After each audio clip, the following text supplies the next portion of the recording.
বলেন এই আব্দুল্লাহ যদি সহযোগিতার মাঝখানে কোনো বাধা আর প্রতিবন্ধকতা আছে, আমি আল্লাহ কুদরতি তরফ থেকে তাকে সরাসরি সহযোগিতা করব।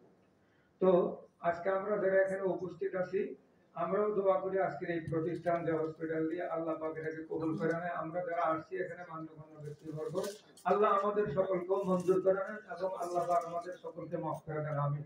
ওয়া আখিরু দাওয়ানা আলহামদুলিল্লাহ। অনেক ধন্যবাদ জনাব আনোয়ার ইউসুফ লাকসামি স্যার। আমরা এবার দেখতে পাচ্ছি আমাদের চিত্রনায়িকা অপু বিশ্বাস চলে এসেছেন আজকের টোটাল অথেন্টিক্স লিমিটেডের উদ্বোধনের জন্য। আমরা কিছুক্ষণের মধ্যে এই শুভ উদ্বোধন হতে যাচ্ছে, আমরা এখন অপেক্ষায় রয়েছি। আর চিত্রনায়িকা অপু বিশ্বাস চলে এসেছেন আমাদের মাঝে, খুবই আনন্দের একটা মুহূর্ত।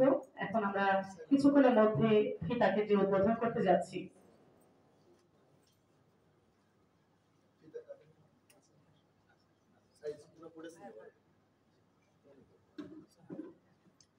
আমরা ক্রমান্বয়ে